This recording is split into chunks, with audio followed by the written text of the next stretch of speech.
తెలంగాణ రాష్ట్రం యాదగిరిగుట్ట శ్రీ లక్ష్మీ నరసింహస్వామివారి ఆలయం కార్తీక శోభతో కళకళలాడుతోంది. కార్తీక దామోదరుని సేవకై పెద్ద ఎత్తున విచ్చేసిన భక్తుల సమక్షంలో యాదగిరీశునికి లక్ష పుష్పార్చన సేవను కనువిందుగా నిర్వహించారు.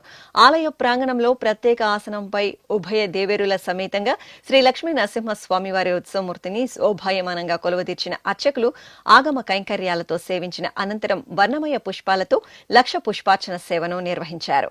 జయ జయ నృసింహ సర్వేశ జయ జయ నృసింహ సర్వేశ భయహర వీర ప్రహ్లాద వరద భయహర వీర ప్రహ్లాద వరద.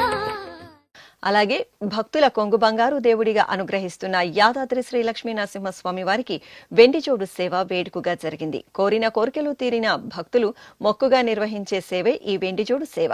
ఈ సందర్భంగా శ్రీ లక్ష్మీ నరసింహస్వామి వారిని సర్వాభరణ భూషితంగా వెండి గరుడ వాహనంపై ఆసనం చేశారు. అలాగే అమ్మవారిని తిరుచిపై వేంచేపు చేసి మేళతాళాలు మంగళ వాయిద్యాల నడుమ ఆలయ మాడవీధుల్లో స్వామి అమ్మవార్లకు తిరువీధి ఉత్సవం నిర్వహించారు.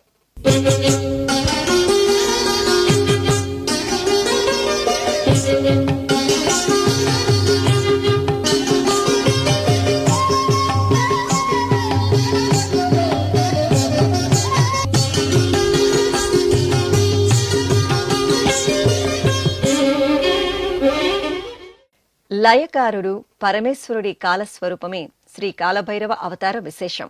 మహోగ్రమూర్తిగా అభివర్ణించే కాలభైరవుని ఆరాధనతో సర్వగ్రహ దుష్టపీడ నివారణ